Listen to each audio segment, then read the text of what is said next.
How to write a judgment writing. Hi, my name is Karina and I am a final year law student. हमारे law school के अंदर बहुत सारे competitions करवाए जाते हैं, उसमें से एक है जजमेंट राइटिंग कॉम्पिटिशन। अब काफ़ी स्टूडेंट्स को लगता है कि जजमेंट राइटिंग लिखना काफ़ी डिफिकल्ट काम है, पर ऐसा कुछ नहीं है। अगर आपके पास एक प्रॉपर फॉर्मेट है और कुछ टिप्स है तो आप काफ़ी अच्छी जजमेंट राइटिंग लिख सकते हो। जजमेंट राइटिंग का फॉर्मेट मैंने स्क्रीन पे लगा रखा है, अगर आपको क्लियरली विजिबल ना हो तो आप डीएम भी कर सकते हो। अब हम बात करते हैं कुछ इंपॉर्टेंट रूल्स की जो आपको ध्यान में रखना है जब हम जजमेंट राइटिंग लिखेंगे।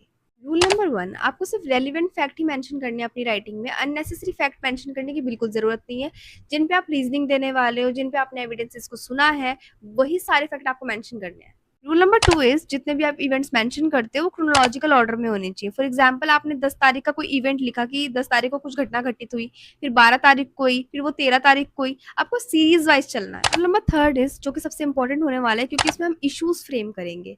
इसमें हमें आइडेंटिफाई करना पड़ता है कि कौन से लीगल क्वेश्चंस का आंसर इस जजमेंट राइटिंग में मिलने वाला है। नंबर 4 इज अवॉइड रिपीटेशन, यानी कि आपको सेम फैक्ट्स को बार बार रिपीट नहीं करते रहना है अनलेस एंड अनटिल वो कोई स्ट्रॉन्ग लीगल रीजनिंग ना हो।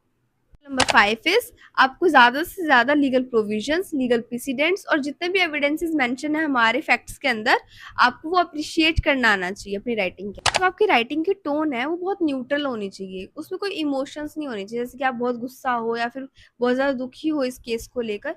बिल्कुल न्यूट्रल टोन रखनी है और बहुत फॉर्मल। नंबर 7 इज सीक्वेंस, यानी कि आपको सीक्वेंस वाइज आंसर करना है। फॉर एग्जाम्पल आपने इश्यूज बनाए हैं, 3 इशू फ्रेम करे हैं, तो तीनों का लाइन वाइज ही आंसर करना है। Issue number 1, issue number 2, number 8 is avoid contradiction, यानी कि हमारी फाइंडिंग्स, रीजनिंग और जजमेंट एक ही डायरेक्शन में होनी चाहिए। हमें ये नहीं कि हम फाइंडिंग्स में कुछ और कह रहे हैं, रीजनिंग में कुछ और कह रहे हैं। Last rule is be clear about the relief granted, यानी कि जो भी आप रिलीफ दे रहे हो बहुत क्लियर भाषा में होना चाहिए, बहुत सरल भाषा में होना चाहिए।